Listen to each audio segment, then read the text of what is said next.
Hindi na rin daw siya papipigil. Talagang matutuloy ang pag-aasawa. Pero sa aking isip, mayroon akong nakikita na pwede ko pang gawin at mali ang nangyayaring ito. Hindi, tanungin kita, gusto mo bang mag-aral? Ha? Gusto mo mag-aral? Ano gusto mo mag-aral? Mag-asawa? Sir, Mag-asawa? nag-aaral siya. Hindi kasi ganito yun. Kilala mo ba si Ivan ng Lumisyon? Sir. Si Russell Tayo na siya. ng Lumisyon? Sir. Oh, di ba? Kinuha namin siya. Kasi iniwas namin siya sa maagang pag-aasawa para makapag-aral. Ngayon, nandun siya sa amin sa Laguna, nag-aaral. Ngayon, kaya ako kinuha para nga matapos sa makapag-aral para matabangan ang pamilya niya. Kung halimbawa lang, kung silang ka ikukunin ko maging eskolan ko, kapayag ka. Sakto ang pala. Ha? Sabi ka na Kukunin ko. Pero hindi na kayo mag-aasawa.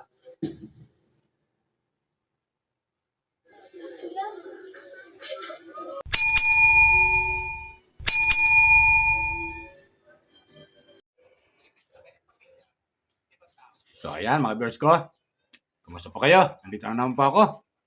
Welcome po kayo sa aking YouTube channel, Randy Channel. Pag-subscribe, like, share, and comment at skip ad, okay? Mga kababayan ko dyan, Luzon, Visayas, Mindanao, hanggang sa ibang bansa ng mga OFW, ng mga kababayan natin na naghahanap buhay para sa kanilang pamilya. Hayaan nyo muna batiin ko kayo ng magandang umaga, magandang tanghali, magandang gabi sa inyo lahat. Sana po nasa mabuti yung kalagayan at malayo sa karamdaman, mga OFW.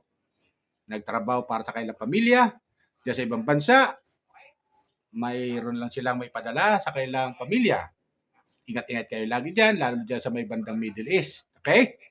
Tuloy tayo. Dito naman sa Pilipinas, Luzon, Visayas, Mindanao, mga kabayan ko dyan, mga viewers ni Krishna.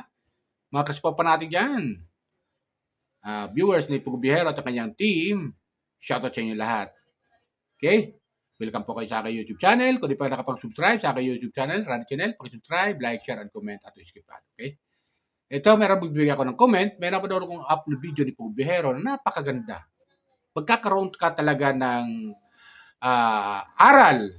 Ibig sabihin, lalo-lalo sa mga magulang, na masabi natin na minsan ay sa hirap ng buhay ay yung kanilang mga anak ay pinapag-asawa na. Baka kasi yun ang dahilan nila, baka yun ang solusyon sa kahirapan. Ibig sabihin, mabawas-bawasan man lang yung kailang obligasyon sa kailang anak, kaya pinapag-asawan nila ng maaga yung kailang mga anak. Lalo ng mga dalaga. Dito mga viewers, kung mapapanood natin na isang bata na naman na dalagita ang nasagip ni Pugo Bihero sa maagang pag-aasawa. Kaya mga viewers ko, nakakabilib itong si Pugo Bihero eh. Marami na siyang mga kabataan na natulungan na sagip niya sa maagang pag-aasawa, lalo dyan sa bandang Mindanao. Di ba? Marami na siya natulungan ng mga kabataan na nasagip niya sa maagang pag-aasawa. Siguro ang iniisip ng mga bata na to, o ng mga dalaga na to, o ng mga magulang na sarado ang kailang kaisipan, siguro ang naisip nila para makalusot sa maagang pag-aasawa ay ang solusyon ay ang solusyon siguro sa kahirapan ng buhay, ang solusyon ay yung maagang pag-aasawa. Siguro yun ang dahilan nila ng mga magulang nito mga bata. Pero hindi ganun. Buti na lang doon naabutan ni Pugo Bihero na ikakasal na mga viewers ko. Siguro itong batang ito mga viewers ko, sa edad, sabi niya, 15 years old siya. Nung tanongin ni Pugo Bihero. Pero nakikita natin mga viewers ko, nakita ko mga 12 anyos lang to eh.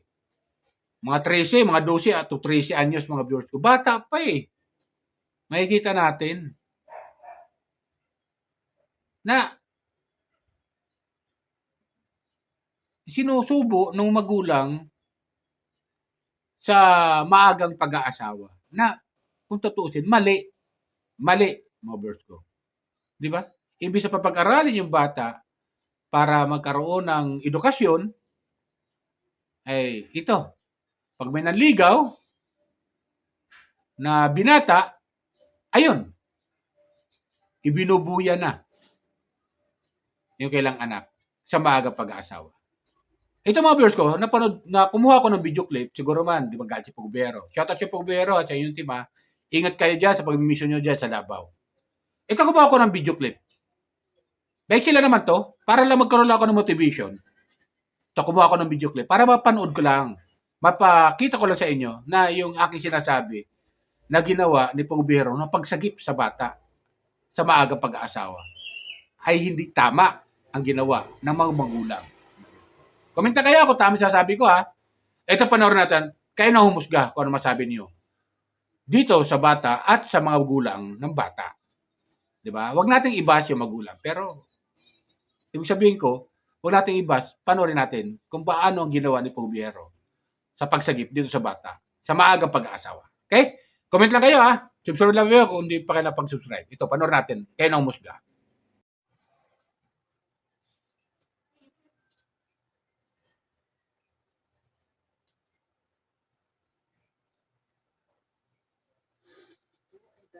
Tinatawag nila arranged marriage o boya ng mga katutubong ata manubo. Makaligtas pa kaya ang dalagita? Naglakas ng loob akong kausapin ang ginagawang pagpupulong ng kanilang mga magulang, kamag-anak at mga dato para sa gagawing pamamanhikan. Kinausap ko ang kanyang mga magulang at ang lalaki na kanyang mapapangasawa. Kaba? Ano ka na? Grade 6? 28, sir. 28? Nakakalungkot isipin na ang katulad ni Langga na grade 6 pa lamang ay mag-aasawa na sa isang 28 anyos na lalaki. Wala pang kamuwang-muwang ang batang ito para pumasok sa isang obligasyon na hindi pa dapat.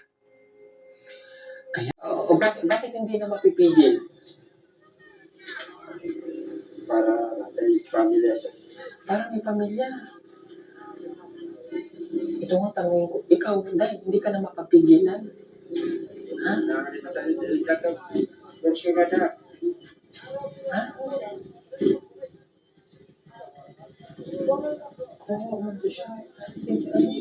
Nandiyan yung baboy, Oo nga, nandiyan na kasi yung baboy. Hindi, malay mo mapigilan natin. Hindi na rin daw siya papipigil. Talagang matutuloy ang pag-aasawa. Pero sa aking isip, mayroon akong nakikita na pwede ko pang gawin at mali ang nangyayaring ito. Hindi, tanungin kita, gusto mo pang mag-aral? Ha? Gusto mo mag-aral? Ano gusto mo mag-aral? Mag-asawa? Sir, Mag-asawa? nag-aaral, sir. Hindi kasi ganito yun.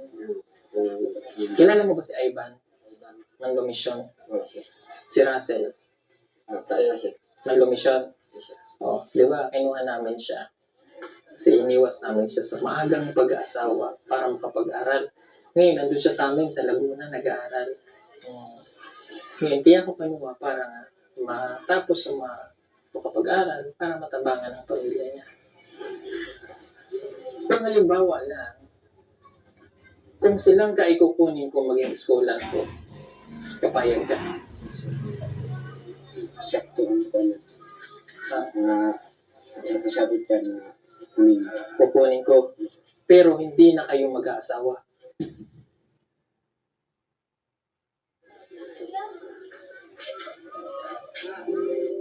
Napaisip tuloy ang lalaki sa aking nasabi.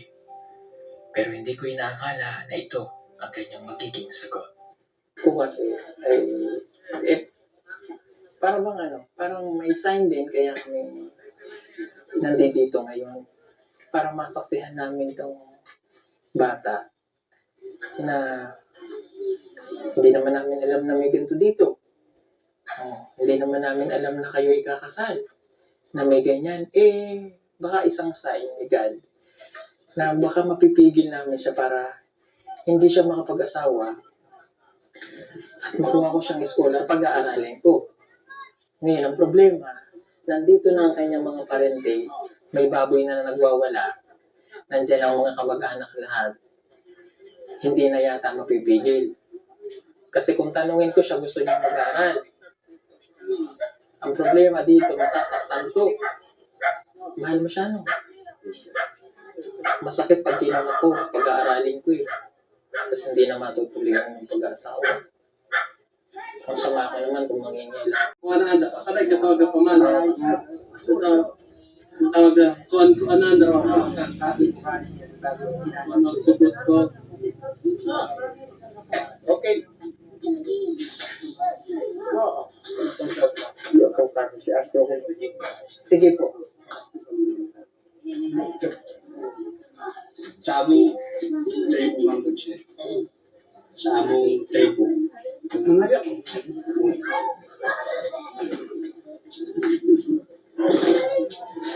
Kung mo sa kada ang lalaki sa balay, dili na pwede nga i-stop ang ibali kasal.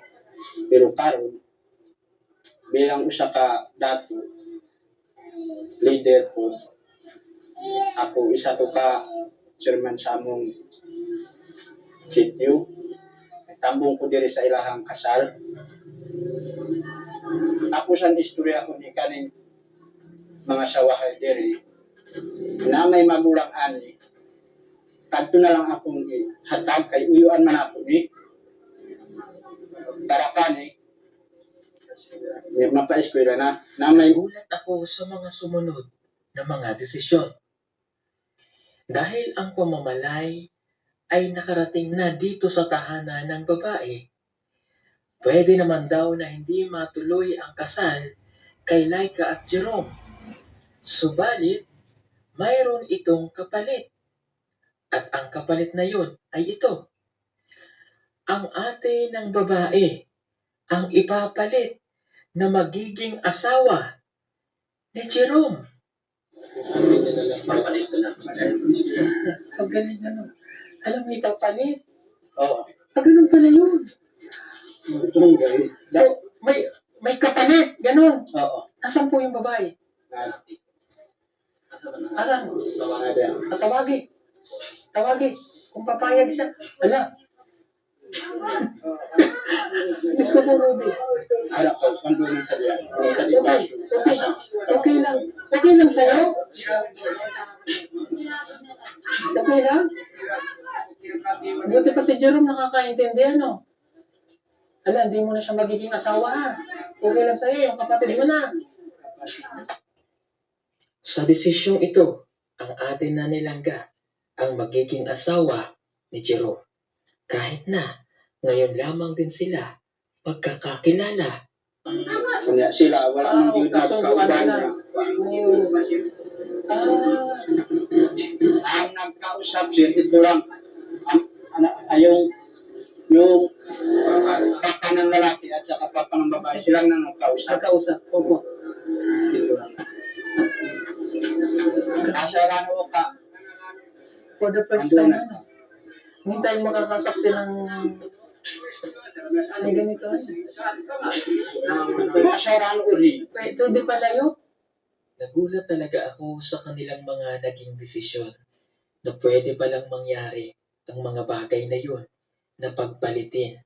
Mabuti na lamang at wala pang asawa ang kanyang ate. Pero nagulat ako nang pumasok na sa loob ang babae.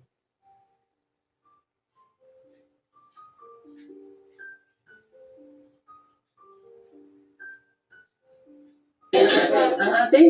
Asan? Ay, ikaw! Ay, ikaw dahil!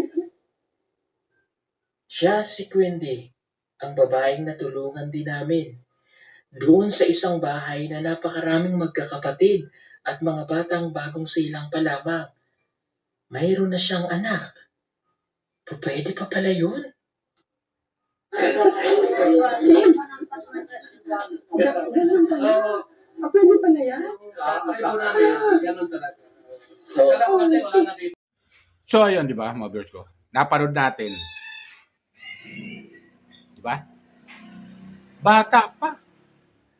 Buti na lang dumating si Pogbero at nasagip niya ito sa maagang pag-aasawa. Di ba? At buti na lang din yung lalaki na kanyang mapapangasawa ay nakakaintindi na rin. Ito paano? Naintindihan niya. Sabi ni Pogbero, alam niyo bang batang pa to? Oo. Sabi nung, tinanong ni Pogbero yung lalaki, alam mo bang bata pa to? Oo, sabi nung lalaki. Baka pwede naman, arboring ko. Huwag muna. Kasi kawawa sayang. May pangarap, may maaabot pa tong batang ito eh. Doon ako na kuha kay Pogbero Na-touch sa kwento doon sa pagsabi niya, baka pwede, wag na lang. Baka pwede. Nakiusap si Pogbero doon sa lalaki. Buti na yung lalaki, malawak na yung pag-iisip. At nakakaintindi siya. Bagamat gusto niya na mag-asawa, pero naintindihan niya. At yun nga, ginawa ni Pogbero mga verse ko. Kinuha niya at gagawin niyang scholar. Papag-aralin niya yung bata. Magkakaroon ng allowance mula sa kanya o sa kung may tutulong man na sponsor na magpaparal ito sa bata. Pero kung wala, pinangako ni Pogbero, papapag-aralin niya itong batang ito. This is yung mga viewers ko. Napakaganda ng kalooban ni Pogbero. Kaya bilib ako dito Marami na siyang natulungan ng mga kabataan, lalo ng mga dalaga na nasagip niya sa maagang pag-aasawa. Di ba? Yan, si Maylin, isa na yan. Di ba, mga viewers ko? Napakabuti. Si Russell, kinuha niya doon sa lugar na yun para hindi makapag-asawa. At yun, pinapag-aral at interesado na may bata mag-aral. O, si Ninita, mga viewers ko. Di ba? Kinuha niya rin. Di ba? Pinapag-aral niya rin. Kinuha niya scholar. Para lang hindi makapag-asawa na maaga. Pero si Nita, may katigasan ng ulo. May katigasan ng ulo. Kaya, binalik niya sa magulang. Bahala na yung magulang kung anong disposition niya, di ba? Basta ayaw lang ni Pogbero ang mapahamak. Sabihin, ayaw ni Pogbero madamay. Dahil nasa kargo niya di ba? Kargo niya Pero ginawa, binalik niya si Ninita. Pero ito ngayon, yung bata nga, silang langga, mga viewers ko. Nasagip ni Pogbero sa maagang pag-aasawa. Di ba? Napakaganda ang ginawa ni Pogbero. Nakakatuwa. Nakaka-touch. Di ba? Alam nyo, maganda yung ginagawa ni Pogbero na pagtulong sa mga kabataan Lalo sa Bada Mindanao, yung mga nangangailangan ng tulong. So hindi lang yung nangangailangan ng tulong yung mga kabataan na naghihirap sa buhay ang kanyang tinutulungan. Pati mga kabataan ay sinasagip niya sa maagang pag-aasawa. Bagkos mapapag-aralin niya to. O, di ba? Kung may pangarap. Ang pangarap ng bata maging teacher. Kung mag-aasawa nga naman sa edad na ganun, matutupad pa kaya ang kanyang pangarap na maging teacher? Mukhang malabo, di ba? Pero sa tulong ni Pogbero, matutupad na ng bata ang kanyang mga pangarap. Kaya sabi ni Pogbero, huwag nang papag-asawahin. Kinausap niya mga magulang, huwag payagan na papag-asawahin. Huwag payagan, kung may manliligaw man, huwag nilang payagan na manligaw. Kasi, papapag-aralin ko itong batang ito. Di ba, mga verse ko? So, ganun si Pogbero. Nakakatuwa na nasagip ni Pogbero yung bata sa maagang pag-aasawa. Nakakabilib talaga. Talagang nakaka-touch yung ginawa ni Pogbero. Habang pinapanood ko mga viewers ko yung upload video na ito ni Pogbero, napanood ko, talagang sobra akong natuwa. At di ko na pansin na napapaluhan na pala ako. Napapaluhan na ako dahil nga natatouch ako sa ginawa niyang kabutihan dito sa bata. Niligtas niya sa maagang pag-aasawa itong batang ito. Ang nangyari mga viewers ko, kung matapos yung video na yon, ang nangyari, yung kapatid, kasi may mas nakatatandang kapatid, yung batang ito. Ayun ang napangasawa. Dahil may asawa na dati, nagkaanak, at yun na lang ipinalit. Kasi yun ang panang mga tribo. Sa kanilang tribo, ang patakaran, kung hindi matutuloy yung una na pangasawa, ay yung kapatid na babae naman ang mapapangasawa ng lalaki. Buti na pumayag din yung kapatid, yung ate. Di ba? Dahil dalagang ina naman, pumayag naman. At sumangayon din lalaki. Ngayon na lang, pumayag na rin. Di ba? Kung walang kapatid na babae, walang magagawa yung lalaki. Dahil bata pa nga. At sa batas natin, bawal ang isang minor de edad na asawahin ng mas nakatatanda. Lalo-lalo kung may isip na yung lalaki. Hanap siya ng katulad niya, kaedad niya. Pero sa batas natin, bawal talaga ang edad na 12 anyos, 15 anyos, kailangan umabot siya ng 18 anyos. Di ba? Ganun yung mga verse ko. Napakaganda ginawa ni Pugubiyar. Kaya shout out sa iyo, Pugubiyar, sa iyong team. Pagpatuloy mo lang yan, yung pagtulong mo sa mga kabayan natin na nangangailangan ng tulong diyan sa bandang Mindanao na hindi naaabutan ng tulong ng ating gobyerno. Salamat sa inyo at nandiyan kayo. Ingat kayo lagi sa inyong pagmimisyon. Okay? Yan sa akin mga bros ko. Sana nagustuhan niyo yung aking comment, reaction sa video patungkol kay Pugubiyero at dito sa batang nasa gift niya na si Langga. Okay? Yan lang po. Bye! Ingat po tayo lagi. Pagpalay po tayo ng pagmaykapan. Subscribe lang po kayo kung di pa napag-subscribe sa aking YouTube channel. Like, share, and comment at notification. Okay? Yan lang po. Bye! Pagpalay po tayo ng pumikap.